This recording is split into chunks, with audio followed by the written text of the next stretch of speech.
Olá, muito boa noite a todos, a todas e a todes que nos acompanham, que nos assistem, que nos ouvem também aqui no nosso Momento Saúde. Mais um programa, mais um encontro nas noites de quinta-feiras, né? A partir das 18 horas, são 18 horas e 15 minutinhos, um pouquinho além do horário aqui, mas estamos de volta, estamos juntos aqui para falar mais uma vez com você que nos acompanha aí ao longo desses pouco mais de um ano e meio, né, falando um pouco sobre temas da área da saúde, discutindo aqui sobre assuntos relevantes, conhecendo alguns temas, alguns profissionais, alguns personagens da área da saúde, da área da educação, enfim, da área da saúde pública, da saúde coletiva, né, que é o que a gente sempre conversa aqui. Eu sou Marcúcio Antônio, estamos aqui com o apoio da Associação Beradeiro, nossa organização aí que trabalha há mais de 10 anos, né, completando 10 anos esse ano aí, desenvolvendo atividades e ações junto às comunidades tradicionais do campo, da floresta e das águas, dialogando também, trabalhando os profissionais de saúde do município, né, o público das áreas escolares, enfim, diversos espaços onde as políticas públicas precisam chegar. Hoje, são 31 de agosto, acabando aí o mês, já finalizando o nosso mês de agosto, mais um pouco antes da semana, e o começo da semana, diz que domingo é o primeiro dia da semana, né?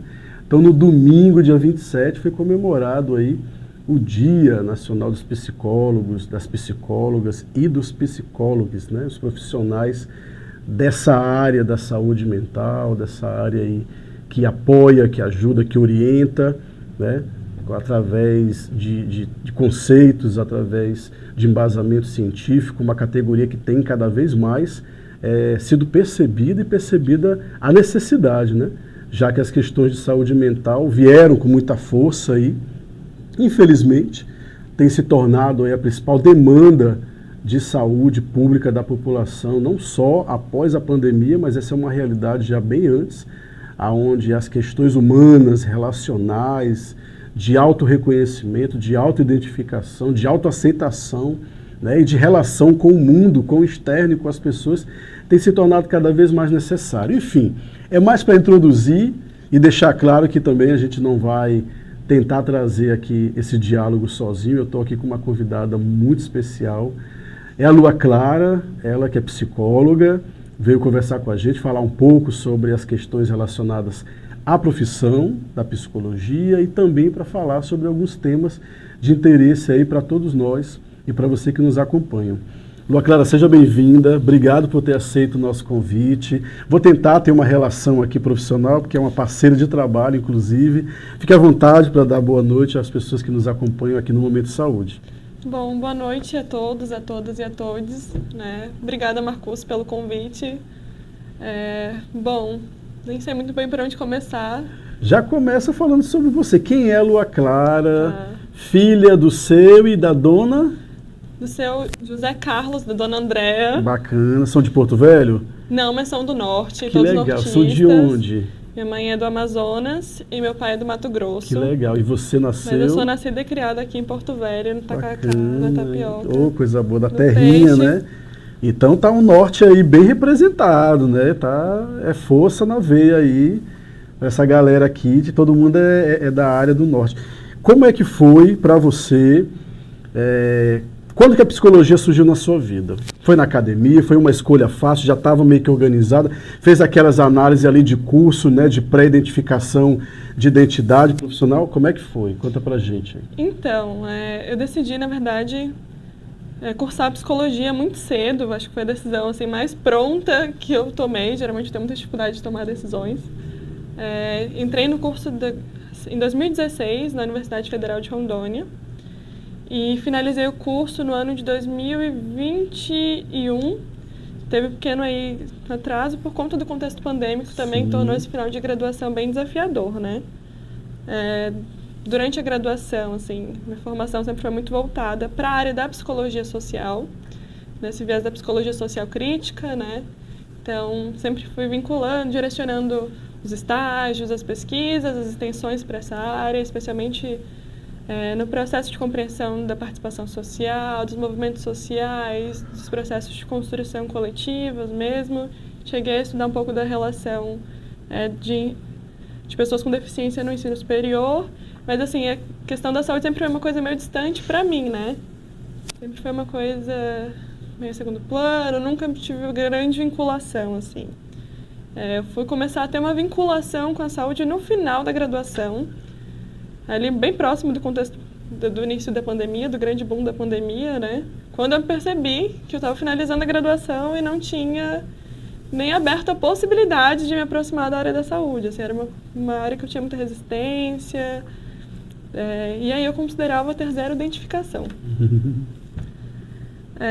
E aí eu decidi, então, não renovar o programa de iniciação científica, né, o PIBIC, na área de educação, e investi no PET, saúde. Entrei no processo seletivo, passei no processo seletivo, tive ali um contato inicial com a estratégia de saúde da família, através do PET, mas, ainda assim, foi um contato muito breve, porque iniciou a pandemia, e aí, por uma questão da relação da universidade, da segurança dos alunos, suspenderam algumas das atividades presenciais. Então, foi muito breve esse contato, e foi um contato da unidade na linha de frente da Covid-19, né? Não necessariamente atuando como estratégia de saúde da família, sim. Mas uma lógica mais de ambulatório mesmo, né? Aí entraram os estágios finais, eu não escolhi saúde, eu fui para psicologia, para clínica na orientação psicanalítica, e escolhi psicologia social, mais uma vez. Atuei ali no atendimento à população em situação de rua durante um ano, pelo serviço especializado de abordagem social. Isso é nível estadual ou municipal? Municipal. Municipal. Nesse período, tinha uma atuação muito próxima do serviço especializado e do consultório na rua. No atendimento ao pop rua, especialmente nesse processo de captação dessa população para vacinação, levantamento. Em meio à pandemia. Em meio à pandemia. Também foi num momento onde a gente desenvolveu o Censo Rua, em 2021. Nós participamos do planejamento. Foi o primeiro, inclusive, aqui na região, né? Tem um Censo Rua anterior. Mas estava bem desatualizado. Bem desatualizado, né? E pouco publicizado também, né? Então, ali foi o momento onde eu tive o maior contato com o consultório. E aí eu fiquei encantadíssima com a atuação do consultório na rua. Aí foi quando eu comecei a pensar, bom, né, o que o psicólogo está aqui numa equipe, de saúde, numa equipe de atenção primária, né? É uma atuação numa perspectiva muito social, de uma clínica muito ampliada, de uma atuação em contexto, né? E aí eu comecei a pesquisar pelo consultório na rua. Né? Foi quando o meu interesse foi passando a ser enviesado. Aí nisso eu achei encantador quando eu comecei a entender a estrutura da PS, da atenção primária à saúde. Depois disso... Ali você já estava se identificando, já estava percebendo que estava sendo tomada por essa lógica aí de uma atenção mais ampliada, digamos assim. E de uma perspectiva da saúde como uma saúde extremamente atravessada pelos aspectos sociais, né? Então, sim, não é uma atenção descolada da realidade, mas uma atenção construída a partir da realidade, né? E aí, assim foi indo. Aí eu comecei da atenção primária, eu fui entendendo que existia estratégia de saúde da família, comecei a pesquisar descobri que existiam os programas de residência. E aí eu encontrei o programa de residência em saúde da família, que é o que eu faço parte hoje, que é o programa de residência multiprofissional em saúde da família, também da Universidade Federal de Rondônia. E aí tudo também foi enviesando, né? Ali nesse período de conclusão da graduação, eu já tinha muita relação com a pesquisa, né? Participei de quatro programas de iniciação científica, 4 ciclos, né, no caso. E no final da graduação, ali no contexto da rua, no contato com a pop rua, nessa assistência, eu comecei a me sentir inclinada a pensar de forma mais abrangente também as questões de gênero. Porque até então eu estudava muito, mas a partir de uma perspectiva de mulheridades cisgênero. E aí na rua, assim, entendendo quanto a construção do ser mulher era completamente diferente no espaço da rua. Especialmente no contato com mulheres trans e com travestis nesses espaços, eu me propus a tentar estudar, entender, e aí eu fui de novo já migrando, não sei se migrando para outra área, mas me propondo a Ampliando, ampliar as coisas que me provocavam, os assuntos que me provocavam, os cuidados que me provocavam, né? E aí eu comecei a produzir meu trabalho de conclusão de residência sobre mulheres trans e travestis em situação de rua, num levantamento de quais são as políticas públicas de assistência social que existem para essas pessoas, que não existem muitas no caso, né? E aí acabei indo nessa mesma lógica quando eu propus o trabalho de pesquisa na residência, mas ainda pensando nas questões de gênero, de orientação, de identidade de gênero e de orientação sexual, mas pensando em como é que se dá essas questões dentro do contexto da atenção primária à saúde, de como é que é esse olhar, de como é que é o acesso, de como é que é o acolhimento, de como é que é a realidade dessas pessoas dentro desses serviços. E aí foi indo, assim, muita coisa foi se encontrando nesse meio tempo. Eu entrei também no coletivo amazônico antiproibicionista de pesquisa, intervenção e redução de danos. Eu sou muito ruim com siglas, então se tiver alguma coisa Essa trocada, não me responsabilizo, mas é o CAP-RD. Também entendendo que é algo que me mobiliza muito nesse processo, a lógica da redução enquanto ética do cuidado mesmo, e aí também foi entrando em outros espaços, né, que é também o que a gente compartilha enquanto atuação, que é o projeto Acolher, que vem ali também de algum lugar caminhando com a linha de pesquisa, e não só com a linha de pesquisa, né, mas com aquilo que faz sentido, com aquilo que mobiliza, que tem me provocado com muita intensidade, especialmente nesses últimos 3 anos, assim.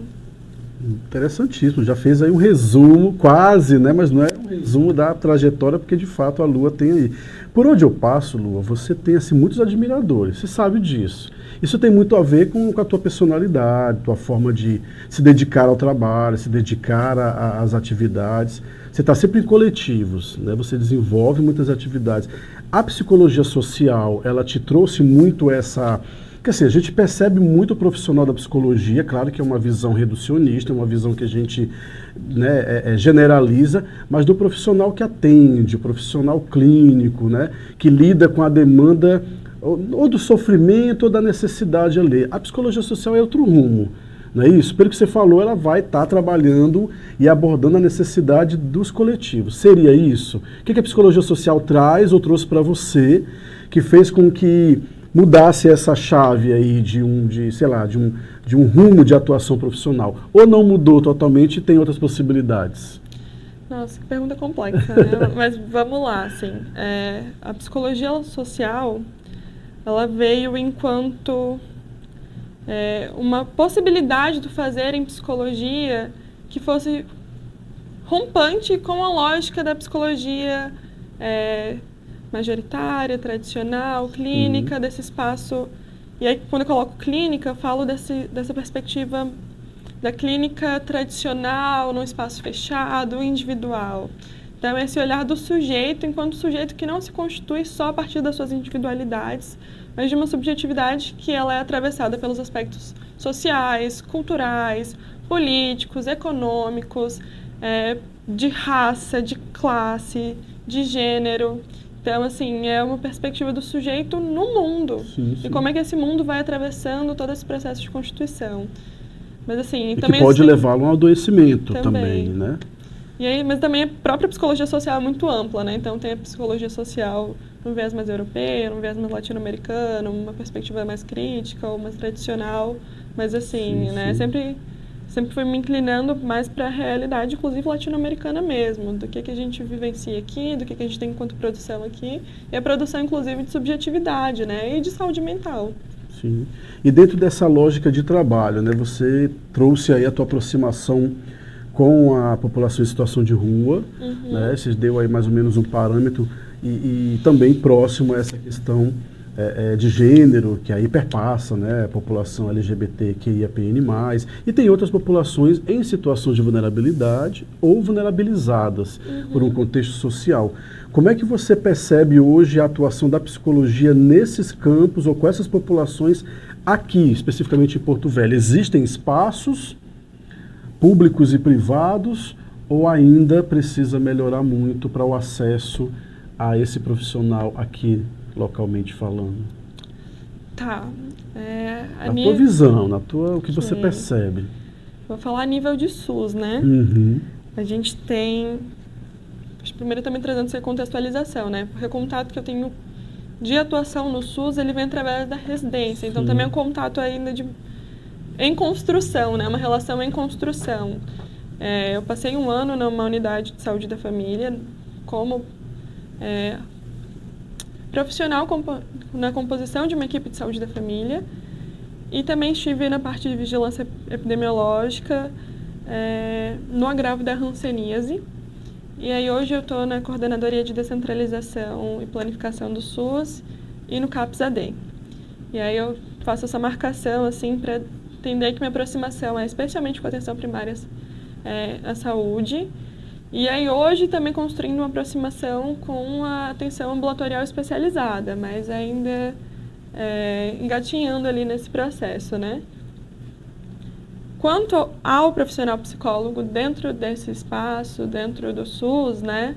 Na atenção primária, a gente tem o psicólogo especialmente nas atuais EMULT, né? Mas até então equipes NASF.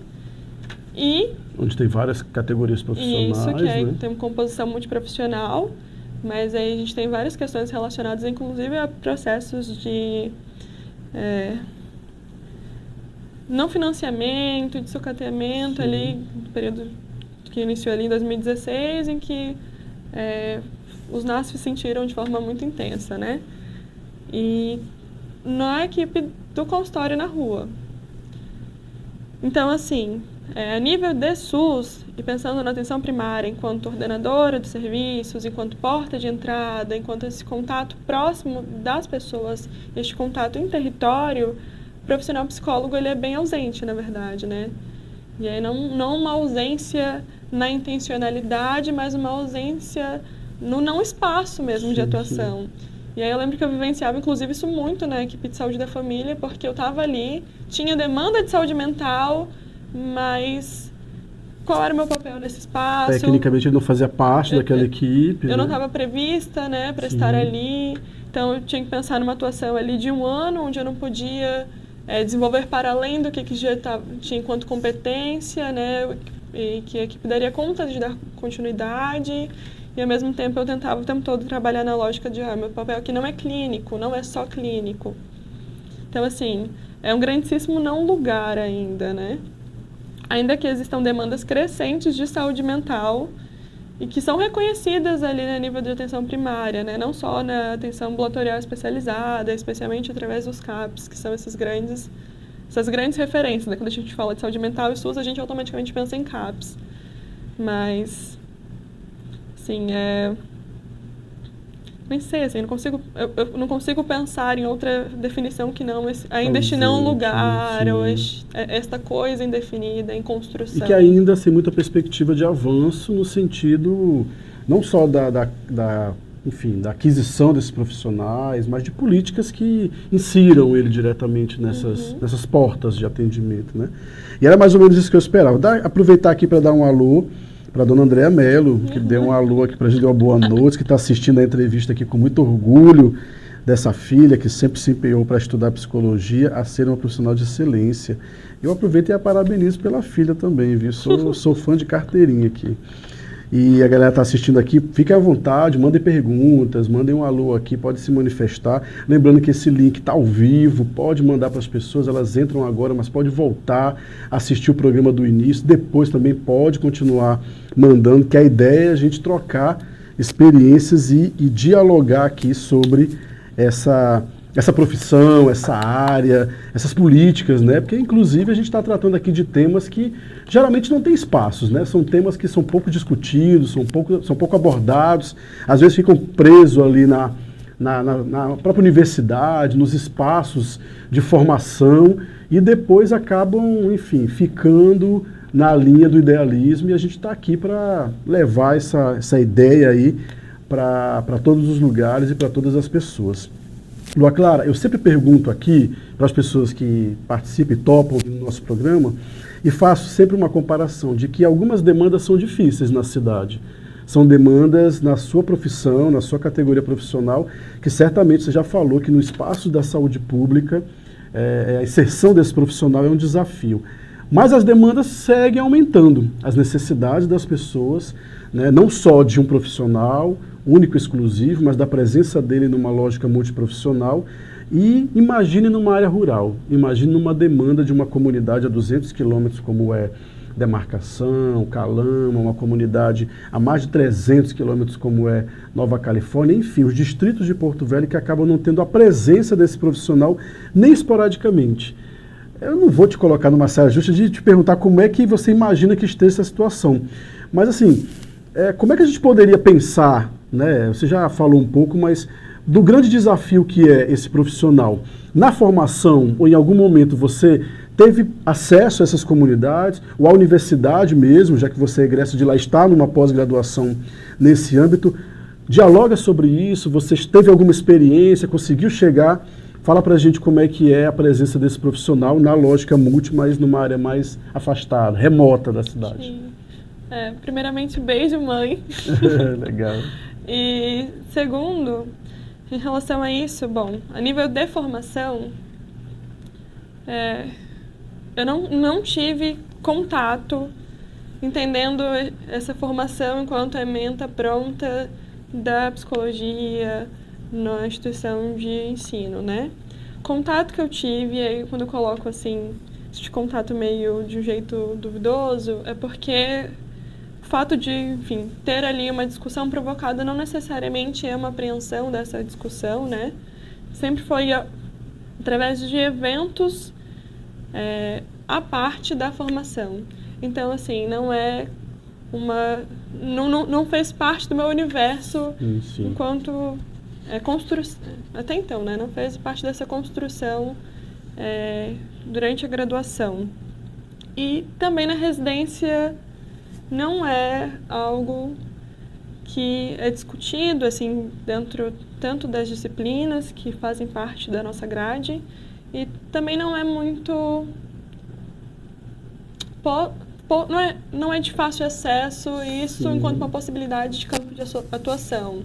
Então, assim, ainda que tenham os barcos, a unidade fluvial... Até para a realidade de quem está lá é algo oneroso. Para a formação também, claro, né? É uma questão de acesso. Sim. Que tem os seus entraves, né?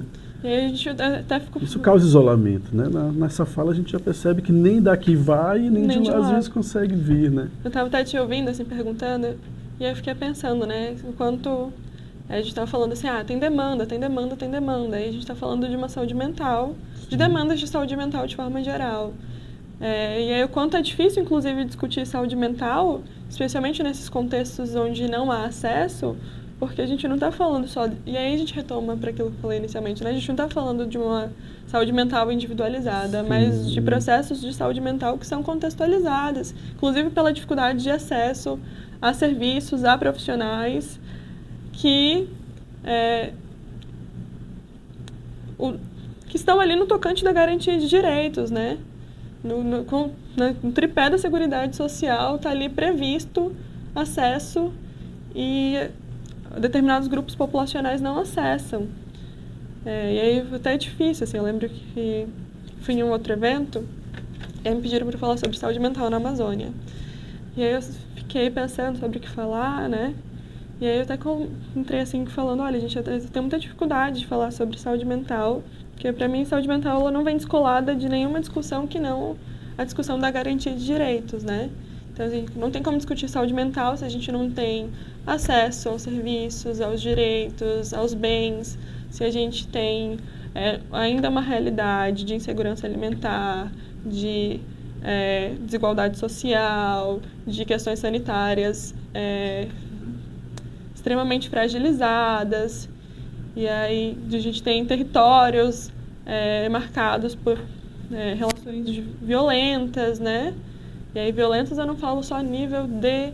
que a gente fala violência, o pessoal relaciona a criminalidade, sim. Né? Mas violentas a nível de inexistência de serviço, ausência de acesso, sim. Né?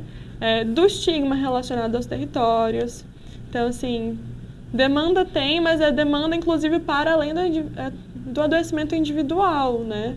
Mas também de um processo que está ali escancarado enquanto alguma coisa muito coletiva mesmo, enquanto uma construção e um adoecimento muito coletivo também. E que precisa ser avaliado, analisado, né? Feito um diagnóstico acima de tudo, levando em consideração. E eu sempre faço essa pergunta e provoco, porque a gente que transita, né, desenvolve alguns trabalhos nessas realidades, a gente já percebe a necessidade e vai tentando garimpar aí apoios, né, e força para poder mudar essas realidades. Tenho certeza que Lua já está com a gente aqui, né, já contribui com alguns projetos e a gente vai conseguir desenvolver aí algo que consiga chegar mais próximo. Registrar aqui também a presença e mandar um abraço para o nosso amigo Raoni Ferreira, psicólogo também, e deixar claro aqui que Lua Clara é referência de profissional, né, que ela fez a diferença na pandemia, na assistência com a população em situação de rua de Porto Velho. Ele que é um profissional totalmente dedicado, né, a trabalhar, está hoje a nível de Estado, está coordenando a saúde mental no Estado, não é isso? Mandar um abraço aí para o Raoni, tá também mandando um super abraço para você aí. E é isso, mande seu recado, mande seu alô aí, fique à vontade para conversar com a gente. Lua, você falou também um pouco sobre essa questão desse trabalho, dessa dificuldade, e aí temos aí algumas notícias boas, né? São muitos avanços que a gente acaba tendo, e temos um desafio aí, que é desenvolver um trabalho, um projeto para a população LGBTQIAPN+, numa linha de tentar garantir acesso à política pública, né? Que o projeto Acolher, ele traz aí um pouco, uma parceria da Associação Beradeiro com a Secretaria Municipal de Saúde e diversos outros parceiros institucionais que estão diretamente ligados, inclusive o Programa de Residência Multiprofissional em Saúde da Família. Mandar um abraço aqui para a coordenadora, né, professora Daiane, enfermeira Daiane Domingues, né, que está aí também ligada também com a gente. E fala um pouco do projeto, né? Você está coordenando tecnicamente o projeto, como é que está percebendo em que momento o projeto está, do que ele trata em síntese, para o pessoal já saber o que vai acontecer aí. Então, o Projeto Acolher, ele vem na lógica de um projeto que se constrói direcionado e a partir da educação permanente em saúde, pensando na formação, na atuação, no olhar dos profissionais que estão na saúde, mas também na educação, frente ao acesso, ao acolhimento, à assistência, ao cuidado de forma geral da população LGBTQIAPN+. E aí é um projeto que se constitui, inclusive, a partir da Política Nacional de Atenção Integral a Lésbicas, Gays, Bissexuais, Transsexuais e Travestis, que completa em 2023 10 anos, né? É uma política de 2013 e que, entendendo que políticas não necessariamente garantem mudanças a nível da realidade, a nível da concretude, e aí eu coloco isso muito na dinâmica dos serviços de saúde. Esse projeto ele vem ali na intencionalidade de provocar, né? Olha, a gente tem aqui uma política norteadora, a gente tem essa população nesse território, a gente tem demandas cada vez mais emergentes, né? Então, assim, como é que a gente se responsabiliza, como é que a gente se sensibiliza, como é que a gente aprende a construir um serviço que seja, de fato, equânime, que seja, de fato, igualitário não, né? Mas equânime, universal, né? Que venha, assim, nesse... Integral na assistência para esse indivíduo. Que venha ali... fazendo com que o dia a dia também seja vinculado aos próprios princípios constituintes do Sistema Único de Saúde, né? E aí, bom, eu entrei no projeto por você, olha só. Convite, sim. Né? Eu lembro que você mencionou o projeto, foi numa reunião sobre outra coisa. Já identificando o talento, né, que a gente também fica de olho, né? E eu lembro que eu fiquei tipo, eu nem lembro sobre o que era a reunião, só falei, eu quero fazer parte disso. E aí foi a partir daí que a gente começou a conversar, a construir esse projeto, né? Ele está em andamento. Então, até então, a gente está com um grupão, assim, de uma galera massa. Era uma composição multi mesmo, então tem vários profissionais da saúde, também da educação ali. Acadêmicos, né? Acadêmicos, inseridos na Constituição, na composição da equipe que está trabalhando nesse projeto. E a gente está, assim, nesse processo de dar start nas intervenções em campo.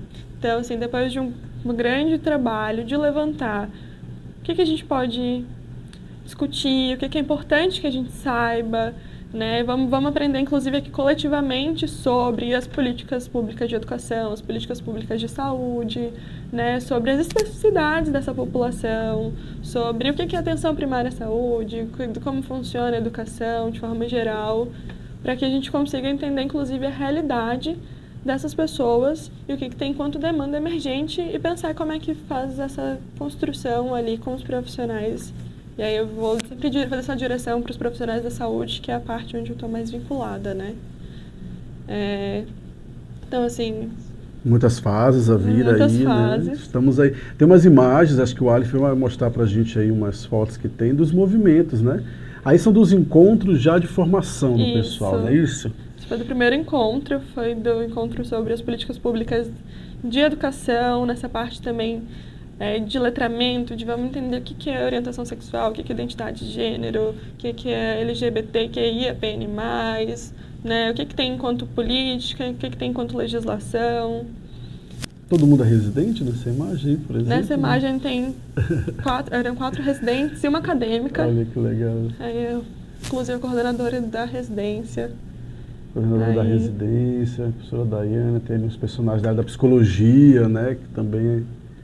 O grupão, o Jesse, que é uma figura importantíssima também no projeto. Ele é professor da Universidade Federal de Rondônia, do curso de psicologia, é um homem trans, ele está ali na parte da educação mesmo, de apresentar essa perspectiva das vivências no contexto educacional, no contexto formativo. Esse foi o terceiro encontro, né? O terceiro encontro. Quarto encontro. Foi o quarto encontro, acho que foi o quarto encontro. Foi o nosso quarto encontro, né? Foi a nível de definição mesmo da matriz pedagógica, metodológica, de como é que vai ser essas idas aos campos, do que vai ser trabalhado, de como vai ser trabalhado, né? Entendendo que não é só um ir e discutir, né? Mas é também de construir ali, junto às equipes, projetos aplicativos na lógica de continuidade mesmo, dessa atenção, deste olhar a pessoas LGBTs. Só pelo tema já é um projeto muito desafiador, né, Lu? Até tem uma perspectiva do que vai encontrar, assim, ou ninguém está pensando muito nisso? Aí é uma das atividades que trata do projeto também, mas foi uma atividade na universidade, né?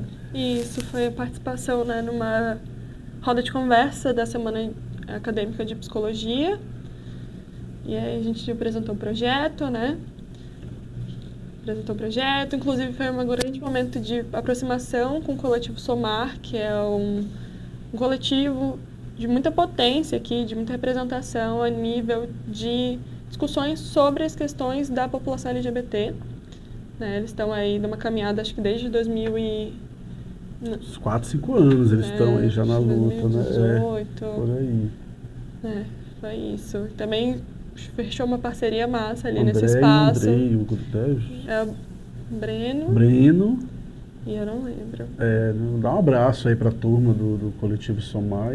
Estão convidados a vir aqui com a gente, conversar, bater um papo também. Uma galera que tem aí uma visão muito ampla dessas questões políticas, né? Voltadas a essa população, muito interessante. Estamos aí na frente dessas discussões sobre as políticas públicas de forma geral, já tem um tempo, né? Tem um posicionamento digital também muito interessante, desenvolver alguns grupos de estudo. Isso aí foi outro encontro, eu acho que foi este foi o terceiro encontro, né, discutindo a atenção primária à saúde, discutindo o SUS, discutindo como é que dá para pensar na aplicação da política, na realização da política a partir da realidade. E aí, isso também foi nesse encontro. Tem um momento aí que é de formação, discussão das situações, né? Tentar preparar a equipe para desenvolver esse trabalho e chegar ao mais próximo do que a gente chama de nivelamento, né? Onde todos possam ter aí apropriação dos temas que são voltados e sobre a linguagem, sobre a vivência das equipes, conseguir construir algo que represente, né? Tu trouxe questionamento, né? Do que vai ser encontrado ali nessa prática, né? E aí... pensando que, primeiro, da necessidade de sensibilizar uma demanda que está posta, né? Pessoas que estão ali nos serviços, que acessam esses serviços ou não acessam, né? Mas quando acessam, não tem esse reconhecimento enquanto pessoas LGBTs com demandas de saúde que também são atravessadas pelas suas existências, pelas suas subjetividades, pelas suas... enfim, pela constituição delas de forma geral, né? Então, assim, nessa grande desafio de entender o que é equidade, o que é igualdade, de entender que uma atenção igualitária não garante uma atenção que atenda todas as demandas, todas as especificidades, que inclusive afasta boa parte desse grupo populacional dos serviços, né? A gente tem bastante pesquisa em torno disso. Alguns grupos que não conseguem acessar, inclusive, né? Não veem esse serviço de saúde, né, do SUS como espaços que eles possam buscar ajuda e atendimento. Ou então, quando procuram, já é numa lógica já mais adoecida, já de algum impacto à saúde, que vai precisar de uma linha mais curativa, né, especializada, que já é algo mais complicado. E a gente está falando de cenário de atenção básica, que é a área de prevenção, que são cenários onde as atividades educativas, inclusive, devem acontecer, não é isso? Sim. E aí a gente até recorre, inclusive, a que tem ali enquanto estrutura, né, das tecnologias dispostas nos serviços de saúde. Então, quando a gente vai ali nesse resgate de Merri, quando ele fala de tecnologias leves, a gente consegue pensar que essa atenção não precisa necessariamente vir dentro de uma formação, de uma especialização, de como é que você... muito ambulatorial específica, né? Mas quando de recorrer ao que tem ali enquanto tecnologia leve, que é a comunicação, que é a vinculação, que é o acolhimento, que é... Várias estratégias de aproximação, inclusive, desse público àquele serviço, né?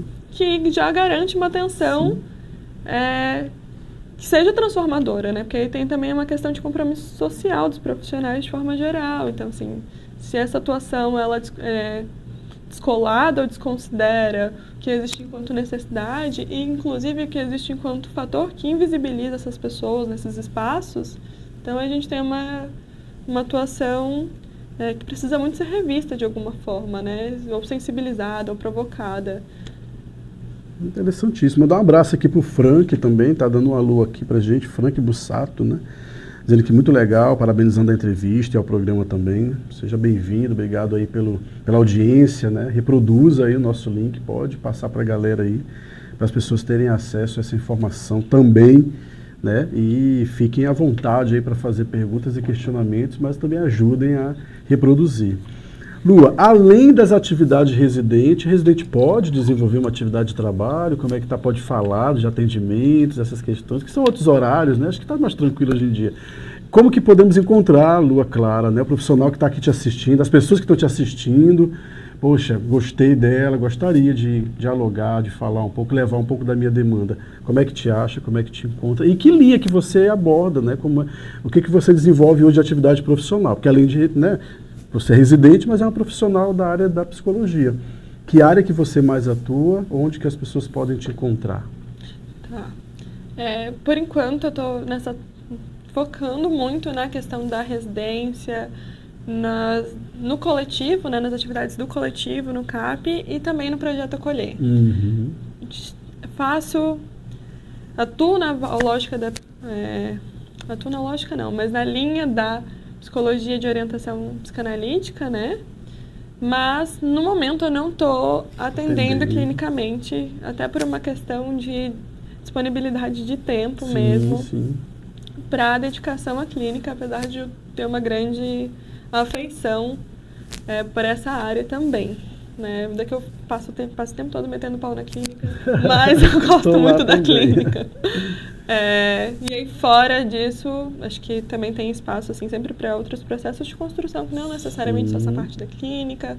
Sempre estou muito à disposição de participar de alguma discussão, de pensar em alguma outra forma de construção, né? Tenho tido algumas relações, inclusive mais próximas ali com a galera da São Lucas, né? De pensar em ações, intervenções, em participações. E aí, através do meu, não sei se eu falo, assim, meu e-mail e meu WhatsApp, Instagram, né? Arroba? O meu Instagram é Lua Semelo, mas ele é fechado. É fechado. Mas tentem lá, tentem que uma hora ela vai... Mas tem o e-mail, né? Que ela vai bem velha guarda. Tem um e-mail, luaclaramelo@gmail.com. E essa história também, você tinha até comentado, essa história do Instagram, para quem atua, né, nessa linha, você está no CAPES, né? Serviço onde você acaba atendendo muita gente, as pessoas, né, é inevitável querer se aproximar, gostam e querem, para além daquele momento de consulta, ter um contato com o profissional. Se deixar aberto aí enche de demanda também, né? Aí fica um pouco mais complicado. E falando de CAPES AD, como é que você está vendo o CAPES, o serviço, o que você desenvolve lá, para as pessoas saberem? CAPES é porta aberta, é um serviço especializado para tratamento, né, para acompanhamento, para atividades também coletivas voltada às pessoas que têm problemas, né, com o uso abusivo de álcool e outras drogas. Como é que é fazer residência lá dentro e o que você desenvolve lá? Então, no CAPES eu estou atuando lá enquanto psicóloga mesmo, porque tem essa questão, né? Na residência a gente tem atuação em campo comum no primeiro ano de residência e depois a gente tem atuação em núcleo, que é a que eu tenho desenvolvido agora nesse segundo ano de residência. Então no CAPES eu atuo como psicóloga mesmo. Eu atuo muito a partir da redução de danos, pensando na redução de danos enquanto ética do cuidado, enquanto caminho mesmo de uma assistência que vá para além da imposição da abstinência, né, mas que entenda quais são as necessidades daquelas pessoas que não conseguem aderir à abstinência, que não querem também. Então, garantir esse direito de um cuidado nos serviços de saúde, no CAPES AD, a partir deste olhar, né? Que inclusive garante esse cuidado que não engole o sujeito em detrimento da utilização de alguma substância, desse olhar também muito moralista, muito manicomial, né? Então, assim, tentando constituir isso a partir também dos desafios que existem nos processos de trabalho da instituição, né? E não só dessa instituição, mas das instituições de forma geral. E aí eu estou agora não só nessa parte de atendimento individual, também acompanho em grupo, e também estou num processo de construção aí, de novo, nessa grande parceria com a São Lucas, né, atuando junto com 2 estagiários na construção de uma oficina, e aí pautada mesmo na redução de danos, que é muito fragilizada ali ainda. Não sei se é muito fragilizada, mas ainda não é a base. Não é a base da lógica atenção, né, desse cuidado ali nessa instituição, né? E nem em outras também não. Interessantíssimo. Estela Bianchini, né? Estela Hipólito da Silva está aqui também. Estela foi residente, né, psicóloga, está lá no Centro de Referência Especialidades. Não, lá da reabilitação, no SER, não é no SER? Eu achei que no SER. Encontrei com ela essa semana. Estela, um abraço, obrigado por estar aqui com a gente. Estou por aqui também. Sibeli Amaral, diz aí, uma psicóloga incrível dessas, muito orgulho. Isso é bacana saber aí que as pessoas reconhecem, né, o trabalho e tudo mais. Deixar um forte abraço aqui para toda a equipe do Projeto Acolher, né? Todos os colegas profissionais, os acadêmicos, apoiadores, diretos e indiretos desse projeto. Lembrar que essa parceria, né, do que a gente estava conversando do Projeto Acolher com a Secretaria Municipal de Saúde tem aí o apoio, né, direto do Fundo Positivo, que é um fundo de apoio às organizações que desenvolvem projetos e ações e atividades junto a essas populações. Fundo Positivo tem aí uma responsabilidade direta, né, da sustentabilidade para as organizações como a nossa, que atua aqui localmente e se coloca a desenvolver projetos que impactam diretamente na qualidade de vida das pessoas. Isso é muito importante deixar registrado.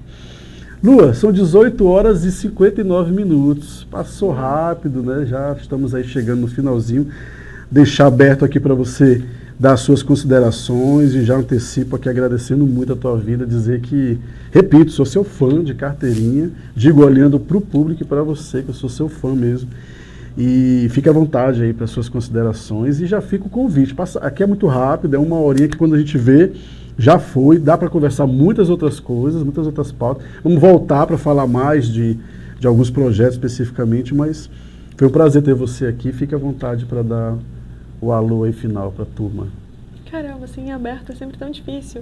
Mas, bom, primeiro agradeço, assim, todas as colocações. Essa admiração é mútua, é uma grande figura inspiradora nesse processo formativo que não cessa, né?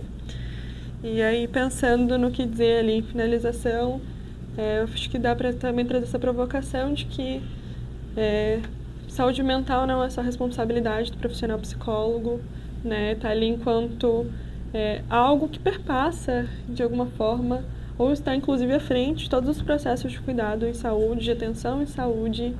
Então, é importante, inclusive, a priorização, a formação, a sensibilização para essa atenção, especialmente para essa atenção, considerando as populações que são ali no enquadramento de vulnerabilizadas, negligenciadas, que nesse processo todo de reconhecimento dos determinantes e condicionantes de saúde, a gente vai construindo ali uma atuação e um cuidado que seja contextualizado, integral, sensível, também crítico, né?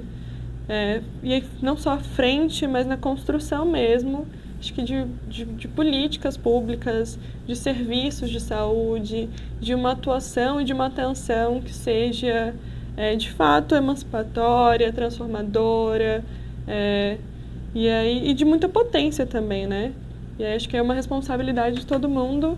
E aí eu também chamando a própria categoria para se organizar com mais afinco mesmo, de reivindicar esses espaços, né? Porque ainda que não seja responsabilidade só da psicologia, existe também um olhar, existe também uma potência de atuação que precisa ser explorada, ocupando esses espaços, se inserindo nesses espaços, reivindicando esses espaços, né? Dentro e fora do SUS. Importantíssimo, né? Uma mensagem aí que deixa claro que a saúde mental é responsabilidade de todos, gestores, gerentes, né? Da própria população, do autocuidado, né? Que é importante para minimizar a questão dos impactos que podem afetar a saúde mental. Os agravos à saúde mental, elas estão muitas vezes condicionadas a atitudes no âmbito individual, no coletivo. Algumas coisas a gente pode, outras não podemos evitar, tem muito a ver com o contexto. Mas, acima de tudo, ela é uma responsabilidade de todos nós que estamos inseridos no dia a dia das relações, né? E eu falei no início do programa que dia 27 foi, né, o dia do psicólogo, das psicólogas, dos psicólogos, e a gente faz essa provocação de lembrar da categoria, lembrar do profissional, né, com respeito, com admiração, mas também, né, como a Lua bem trouxe, lembrar que ele não é o único profissional, mas que ele também precisa desenvolver estratégias aí para se expandir na rede, né? Porque de fato, quando o trabalho é multi, para ser de fato multi, todas as categorias precisam estar presentes, né? O que a gente espera que na rede SUS isso aconteça. E vamos lá, para mais equipes multi cadastradas, né? Se Deus quiser, a gente consegue ampliar esse tipo de atenção no SUS. Eu agradeço muito a presença de você que acompanhou a gente até agora, que esteve conosco. Um abraço. Lembre-se de acessar as redes sociais do newsrondonia.com e da Associação Beiradeiro. Um abraço a todos e até quinta, se Deus quiser. Até lá.